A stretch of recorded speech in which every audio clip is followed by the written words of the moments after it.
In the dealing room today, a fascinating fossil predating the Ice Age. I brought with me the complete lower jaw section. It's at least 10,000 years old. A unique mode of transport from the 19th century.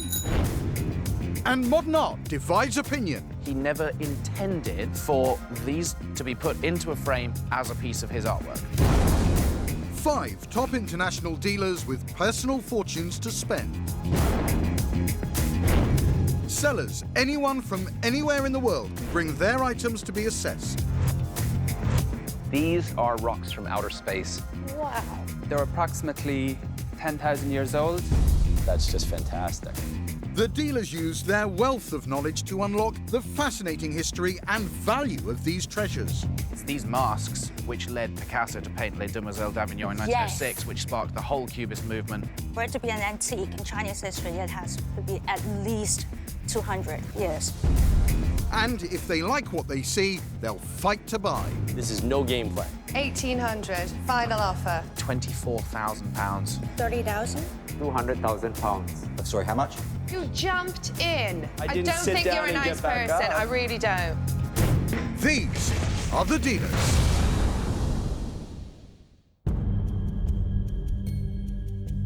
The dealers have no idea which sellers they're about to meet or what's coming in for sale.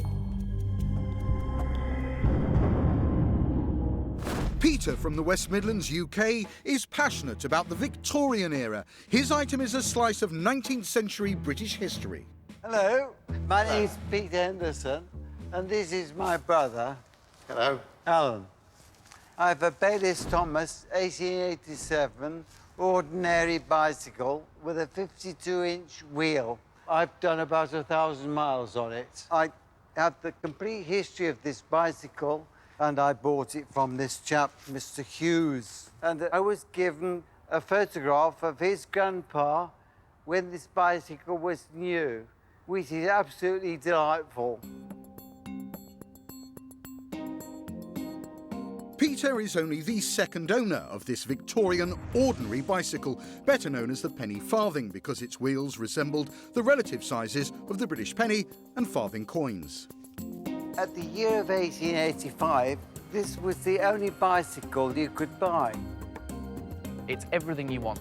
It's aesthetically pleasing, it's historically interesting, it has an unbroken chain of provenance, 2 owners in 130 years. It's truly a museum-quality object. There is one detail that could increase the value of the bicycle. Have you noticed that there's sort of a carriage lamp inside? Is that not lovely? That is so charming. Peter, the Lucas lamp that you have attached to that, Yes.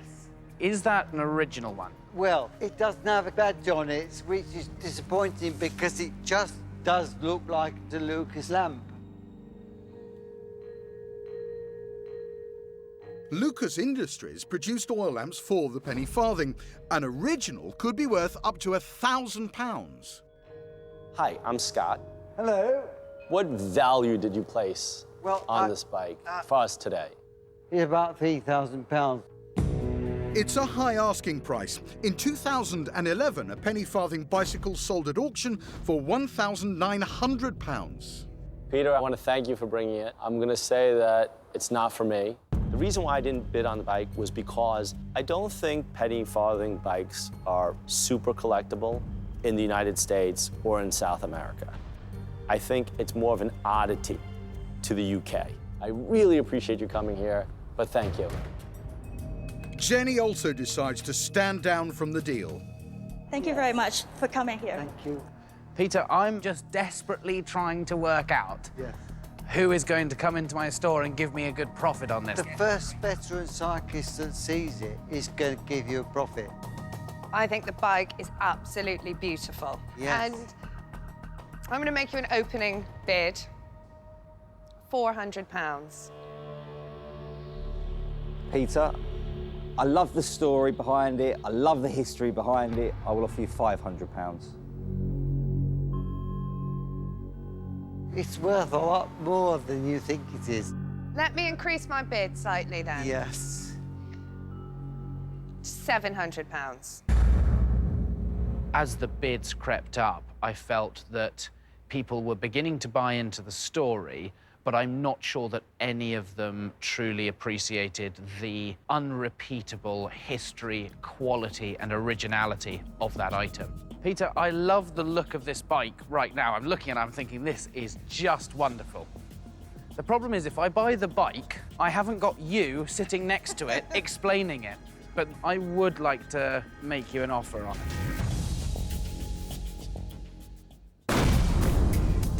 Will any of the 3 remaining dealers clinch a deal on the penny farthing?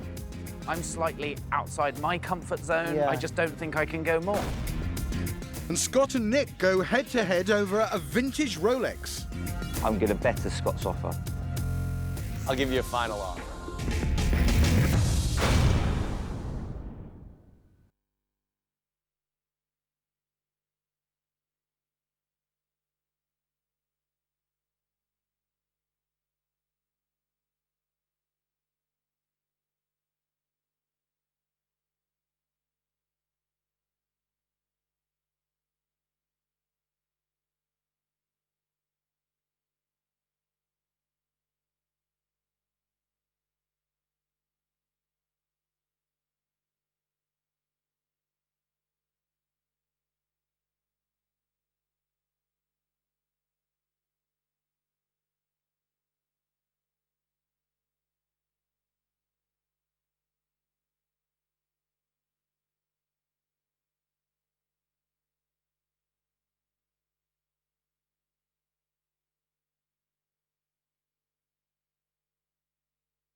Anyone from anywhere in the world can try their luck to sell anything in the dealing room. Victorian enthusiast Peter has brought a 19th century penny farthing bicycle and attached a price tag of £3,000. It's a lovely bicycle. The dealers know items with such great provenance in this condition rarely come to the market. 2 owners in 130 years. It's truly a museum quality object. Nik, Gillian and Richard are still in the deal. I'm going to offer you £900 for it. What a shame. You could make a profit even if you gave me £1,500. I was a little concerned about the value that he had placed on it, as I believe he was looking for a full retail price for it. For £1,500, I can't see a profit in for me, unfortunately. Oh, but I'm going to thank you very much for coming in today. It's been a pleasure. Thank you. Okay. Thank you.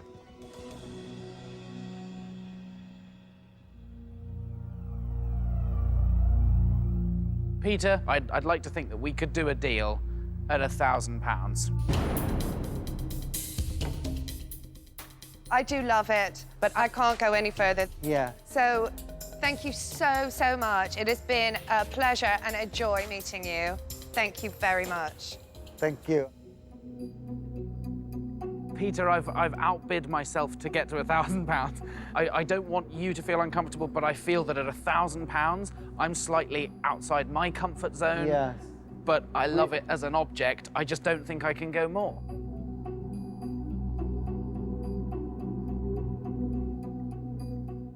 I'll let you have it for that. We have a deal? Yes, and I hope you'll be very happy with it. I love it, and I'm so pleased. At £1,000, Richard becomes the proud owner of a piece of Victorian history. My tactic today was, from my wife really, don't bring it home. That is exactly the reason I got into this business. It's aesthetically pleasing, and it's just so original. I mean, that's the kind of thing, that's museum quality originality. I'm looking forward to putting it in the window of my shop and telling people the story that he told us, which I think is just fabulous.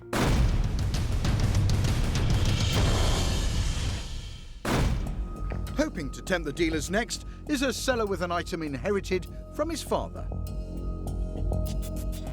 Hi, my name is Chris, and today I have for sale a Rolex Oyster Royal Swiss watch. The Rolex watch belonged to my father during wartime, but it was discovered in a box some years after he died. There was no sentimental value attached to it at all, and I hope it goes to a good home. It was purchased in 1944 in Rhodesia. And was he working in Rhodesia or living in He Rhodesia? was in the Royal Air Force, and his job during that period was to work on new developments in radar for Wellington aircraft.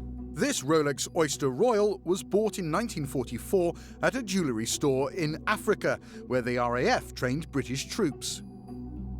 Very interesting that he bought a Rolex watch when we were still heavily at war with Germany on all fronts. And of course, the Swiss were still churning out watches because, being neutral, they were uninvolved in the war. Absolutely, yes. Is that the original receipt? Yes, it is. That's the original bill of sale. As with any global brand, the original receipt could dramatically increase the value of Peter's watch. On the crown it says Oyster Patent. I would say that would make that original. The dial looks original. It has still the tritium hands. Original dial, original condition. It's exciting. It's just more exciting than I can contain in words. It's a piece of history. It's a piece of Rolex history. It's thought a Rolex like this was used for critical timings by prisoners of war in the breakout made famous in the movie The Great Escape. Could I just point out that on this, it says, "To whom it may concern, we hereby guarantee to service the watch free of charge for 12 months, provided that the watch has not been dropped, ill-treated, or taken to any other firm for repairs." I think that's wonderful that they're selling the watch to a member of the RAF during a world war, but they will look after it as long as it hasn't been ill-treated. Yes, you can fall out of aircraft with it, but don't drop it. What made that piece, what gets you so excited, is it had an original receipt from 1944. All of the history, all of the provenance. You know exactly where it came from. You know exactly when it was purchased. Rolex is one of the world's top brands, so Peter's watch is extremely collectible. But it's not immune from a common problem in the vintage watch trade. Without being able to take the back off to have a good look at the movement, I would guess that there could be quite a lot of restoration work to carry out. This, to me, is not a ready-to-sell watch. I would have to pour in a lot of effort into it, and for me, that is rather difficult. I have restored Rolexes before, and I know how costly that is. Sure. I'm not going to make an offer on it. Thank you very much. Thank you very much. For three dealers, the risks are too high. That leaves Scott and Nik, both experts in Rolex watches and both ready to bid. Because you have that paperwork and because it's all original. I'll start the bidding at £500. Thank you. I'm going to better Scott's offer, but it's not going to be by much. It will need work, so I need to take that into the equation. I'm sure you do. I'm going to offer you £700. I'll go £800. £800 was probably all the money for that watch had it not had this fantastic receipt from 1944. I'll improve Scott's offer. Thank you. It's going to be £850. I mean, I know I have a client for it. I know I have a client for this. I'll go £900. I'll go £1,000.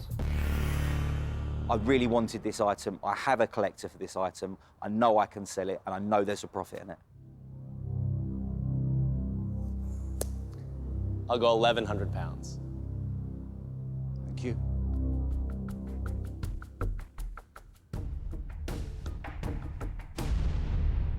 I'll go £1,125.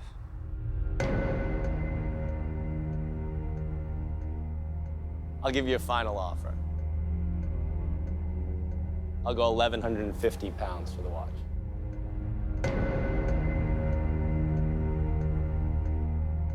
If somebody says 1,200, they got a deal.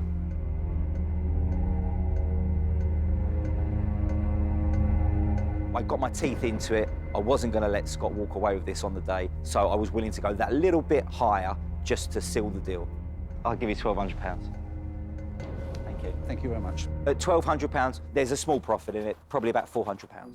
Thank you very much indeed. Thank you very much. At £1,200, Nik secures the watch and Chris gets a great deal. The enthusiasm for my father's watch was obvious, and I felt that there was an opportunity here to see it go to a good home. So you really wanted that one? Yes, I did. It's got 3 good selling points. It's got the brand, Rolex, it's got the history, and it's got its own personal story. It's not a watch anymore, it's a piece of history. And a great seller, because some sellers come in wanting a world record price. Some sellers come in, they don't want a world record price, but they get one.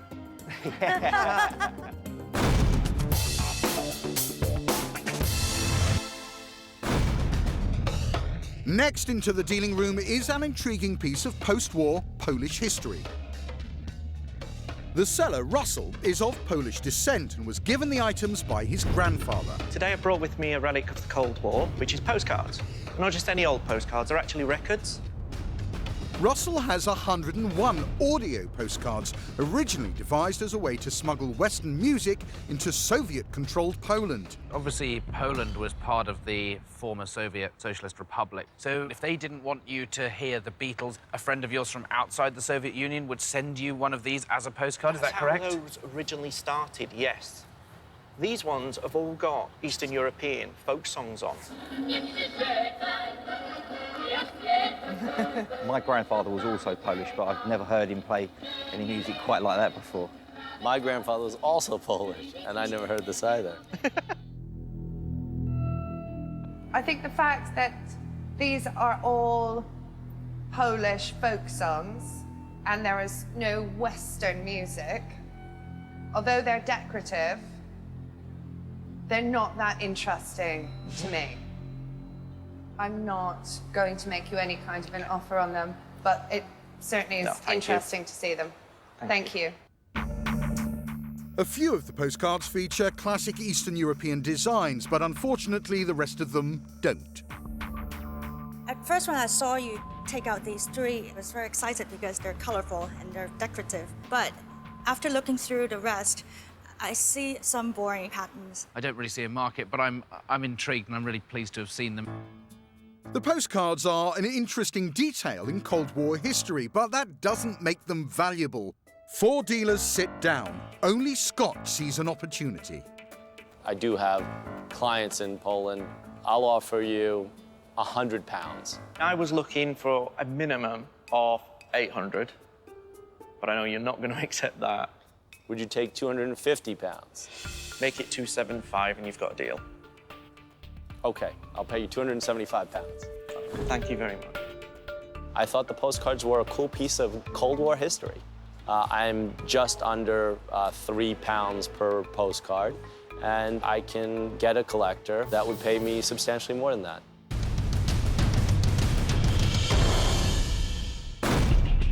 The dealers have no opportunity to research the items they assess. They rely on their prior knowledge as they make their bids.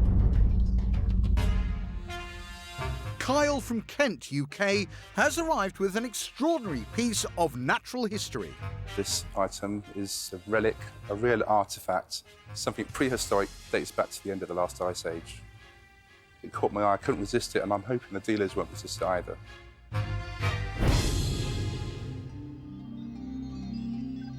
Hello, my name is Kyle. I brought with me today the complete lower jaw section of a woolly mammoth. This fantastic relic is at least 10,000 years old. I invite you to have a look. Kyle bought this woolly mammoth fossil for £500 while on holiday in Belgium. Now he's keen to know what the dealers think it's worth. So this is lower jaw? Yeah. I suspect, because of the size of it, it's probably a young adult. They grow up to about 13 feet tall, the woolly mammoths. Woolly mammoths lived during the Pleistocene period and roamed the Earth for more than 2 million years. Do you know where it was excavated originally? Well, I was told from Siberia. I think about 80% of all mammoths have been found in Siberia. I like the mammoth's jaw because I like natural history and the fact that it was, you know, thousands of years old. I find it very interesting, And funnily enough, an interesting way that they used to hunt these, in fact, was to herd them off of the edge of cliffs. Right. The way the woolly mammoth was hunted into mass burial sites 10,000 years ago has come to affect their value today. In fossils, what determines value has a lot to do with rarity. This, being a mammoth lower jaw, Yes. is not rare. And some of the reasons why is that they went to either a common place to die, or they're found in huge hordes in this Siberian permafrost. Sure. How much were you looking for this? Well, I'd like to think that we could be talking 4 figures. A woolly mammoth half-jaw previously sold at auction in America for over £1,900. I don't think it's for the collector that I have. That might want something more rare. Thank you. You're welcome. Kyle, on its own, this is a hugely interesting item. But aesthetically, I don't think it sets the world on fire. It's not a complete jaw. It's a lower jaw. So thanks for bringing it in, but I'm going to sit down. Thank you. Okay. Next, Gillian ruffles some feathers with a tactical bid. I was actually a little bit upset that Julian offered such high price for this particular piece. And world-famous artist Damien Hirst shakes up the dealing room. This is pop art for today. But it's not even pop art for today. This is the cover of the box for pop art.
Putting a value on the items that come into the dealing room is never easy.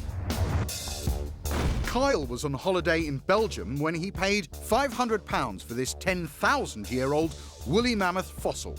Now he's keen to find out whether he got a good deal. It caught my eye, I couldn't resist it, and I'm hoping the dealers won't resist it either.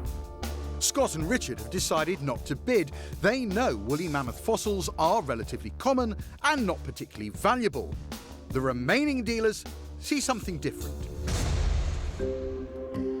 You know, to me, it's not a piece of fossil, but to me, a piece of raw material. Yeah. I can just turn it into a very nice sculpture or carving. Yes. I really like bone carvings, so that can have great potential to turn into a very nice sculpture. I think it's quite interesting. I like natural history, and it's very much in fashion as far as interiors are concerned. So I will offer you £900. I went in bold and strong with my offer on the mammoth jaw, expecting the seller to bite my hand off immediately. I'm a little annoyed that the price went so high so quickly because Gillian put out a very high initial bid. I think probably Gillian went in high because she wanted to seal the deal quickly. But I think that it would make a lovely decorative object in someone's home. So I can see a saleable value to it. I would put a bid of £950 in. I'm gonna better his offer by £25. Okay. I wouldn't be willing to go up anymore. Okay. There wouldn't be a profit or a margin in it for me. Thank you very much. Well, It does, of course, always come down to the right price. I'm not going to go above my offer. Thank you for bringing it in. I'm really disappointed that I missed out on the mammoth jaw, but I was not prepared to go beyond 900 for it.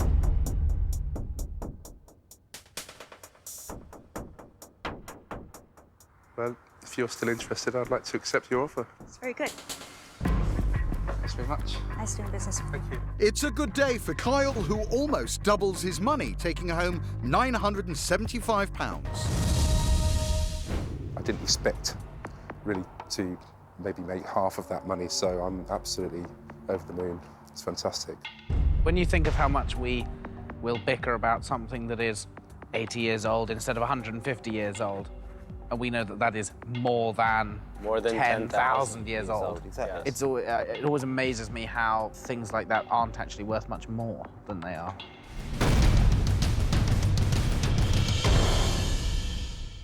Sellers from all over the world have all kinds of reasons for bringing their items into the dealing room. Sian from Essex, UK, is looking to move on after the breakup of a previous relationship. She's brought along her Tiffany & Co. wedding and engagement rings.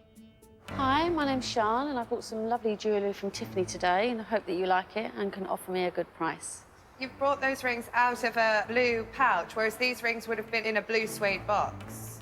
Yeah, I didn't keep the box. I didn't expect to be selling them, obviously. 18 months after getting hitched, Sian's marriage was annulled, and she's now ready to part with the rings. I'm guessing you didn't pay for the rings. Emotionally, I did, but not I'm physically. sure. Do you know what was paid? Yeah, the engagement ring was 11,800 and the wedding ring was 1,800. The question is what price you've got in your mind. I'd like to walk away with £10,000 for both items. Sian's looking for top dollar, and 4 dealers quickly sit down. Only jewellery expert Scott is still in the running. I'll go to £5,200. No, definitely not. £5,300. £5,400. No, I wouldn't. You won't sell for £5,400? No, sorry. I have buyers for that item. And if I don't have the buyer today, I'll have it tomorrow. Because when someone gets engaged and they have the difference between getting a no-name ring and getting a Tiffany & Company ring, they're willing to pay more for it.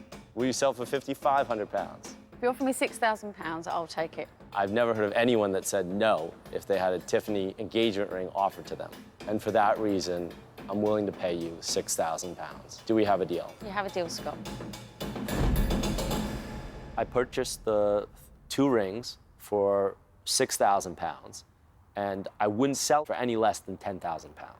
Everyone would like to get more for their jewellery, but yeah, I think I did well.